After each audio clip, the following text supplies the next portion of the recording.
Under the relentless Egyptian sun, heat shimmers across the desert as Alexander's army trudges onward. Exhaustion claims the weary soldiers, their bodies succumbing to the brutal conditions. Alexander, undeterred, pushes forward, his gaze locked on the distant horizon. Fueled by a thirst for glory, he declares, "We must reach the Oracle of Siwa. Ptolemy, our destiny awaits." The Oracle of Siwa shimmers in the distance, a beacon of hope amidst the desolation. Alexander's unwavering belief in his destiny propels him and his army forward toward their ultimate fate. As night falls, the exhausted army reaches a desert oasis. Under a tranquil sky, thirsty soldiers drink gratefully from the spring, finding relief in its cool waters.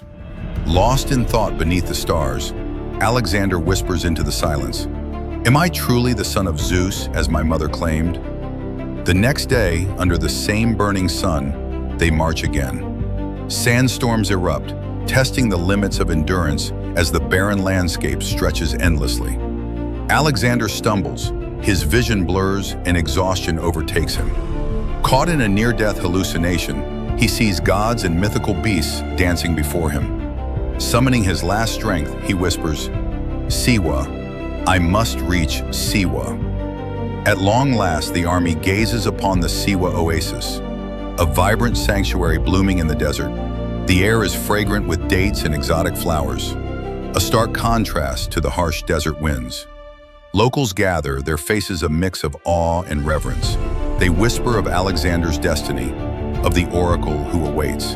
Alexander advances, eyes fixed on the heart of the oasis, where ancient secrets lie. The lush greenery beckons with promises of respite and revelation. Inside the temple of Ammon, ancient symbols and statues glow in dim torchlight.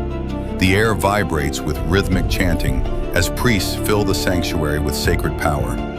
Alexander breathes it in, anticipation building with every step. In the heart of the temple, dust motes dance in the air. The oracle sits upon a raised dais, her figure hidden beneath shimmering veils. An unseen energy hums through the chamber. Her voice echoes like a whisper from the gods. "You are he, the one foretold, born of man, yet touched by the divine, son of Ammon. Your destiny awaits." Alexander listens intently. The chamber holds its breath. The oracle's words stir something deeper, the echoes of his mother's prophecy. "Zeus himself is your father, Alexander. You are destined for greatness." Under the stern gaze of Aristotle, the boy sharpened his mind.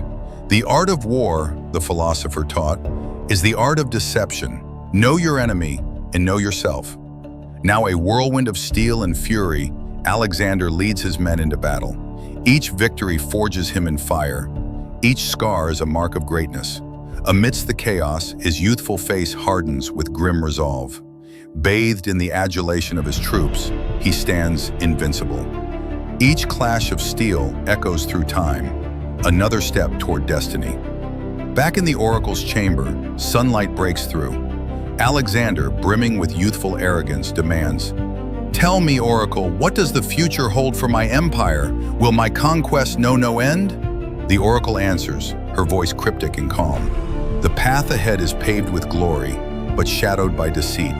The eagle will soar, but the serpent lies in wait." Alexander's eyes flash. "Serpent? Who dares betray me?" Her final words linger, heavy with warning. Those closest to the flame cast the longest shadows. Trust is a fragile shield, easily shattered by ambition. Alexander emerges from the temple transformed. His voice carries with divine conviction. "The gods have confirmed my destiny.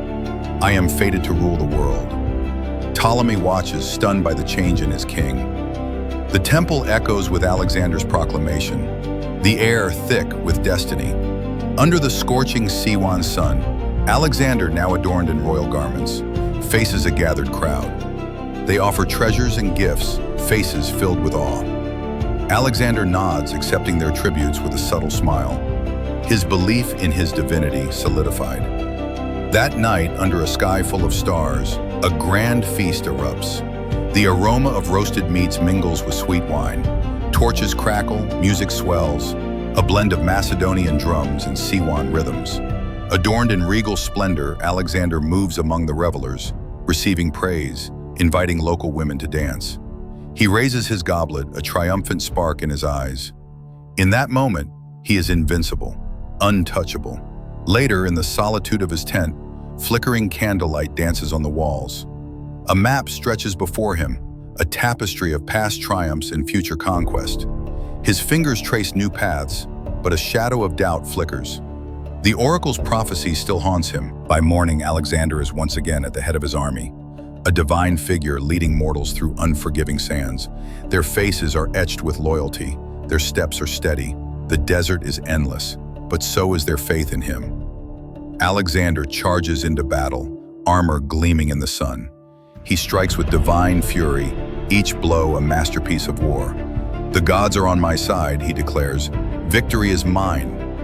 Enemy lines crumble beneath his wrath.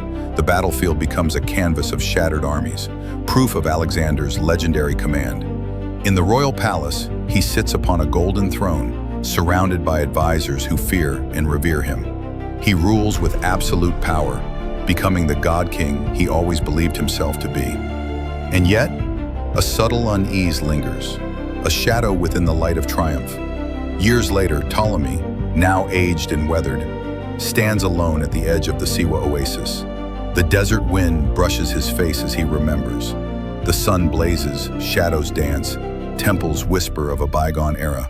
He wonders aloud, was it a blessing or a curse?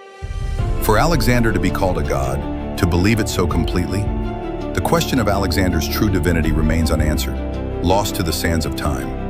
As the sun dips lower, Ptolemy remains, a solitary figure against the timeless backdrop of the Siwa oasis.